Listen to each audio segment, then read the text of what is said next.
Let's talk about what the problem is. What are the challenges that farmers are facing right now? Yeah.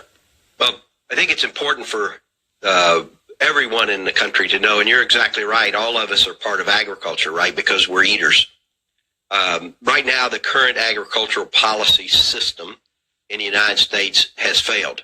We're losing 60 family farmers a day. We have an agricultural trade deficit that's going to be a record of $47 billion. And we have a concentrated marketplace that farmers never know certainty on how much they're going to be paid for their crops when they plant the seed. We now are involved in tariffs and trade wars and government shutdowns, providing only more cost, less opportunity to market, and greater uncertainty as we head into this next growing season. And finally, it's failing all of us because we are not feeding our citizens. Big Ag, the largest corporations, keep saying, we feed the world, the United States. The agriculture powerhouse of the United States does not feed even ourselves. We're importing 60% of our fruits, a third of our vegetables. And the tariffs on those items, consumers are seeing that at the grocery store. Mm-hmm. We have a sick population. We're unhealthy. Our food system is driving the negative results of health. So it's a failed system. And those are the things that we're facing as farmers and as a public in the United States. Okay, it seems just right off the bat really concerning that we're importing a lot of our food. That doesn't seem like it's great for national security. I mean, we saw what happened during COVID with shutdowns. What happens if the supply chains crash? I mean, what if there's a world war, which we're constantly seemingly on the brink of? What would happen to our supply? What would happen to our food supply in the event of the supply chain breaking down? What would you say?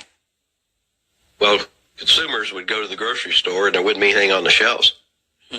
We're in a serious national security and food security issue in this country, and no one on the Capitol Hill is talking about it.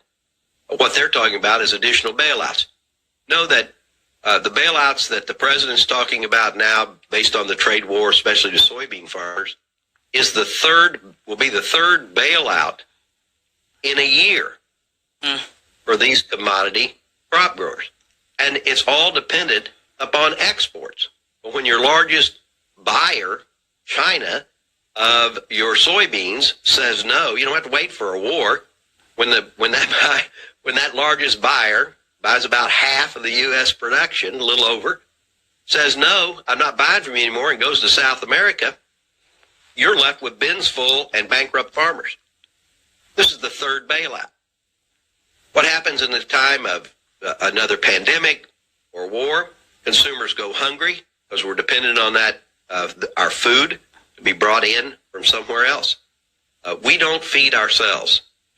We import food, and we raise in America on our farms feed for livestock and crops for fuel, not food for people. Let me go to one other area to you, Secretary Mnuchin. None of the lending facilities established have targeted the needs of our agriculture industry. Now, why do I mention that?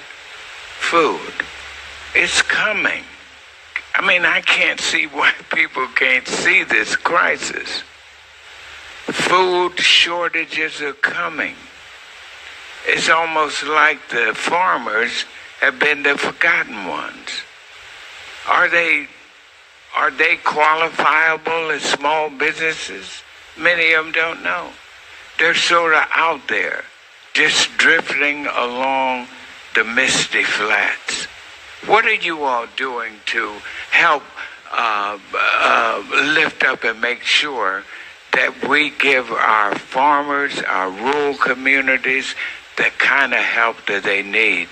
Because all the food chain is going down. You hear about the closures. The food processors are going out. Farmers are coming. These are small, most of them, but they're very important.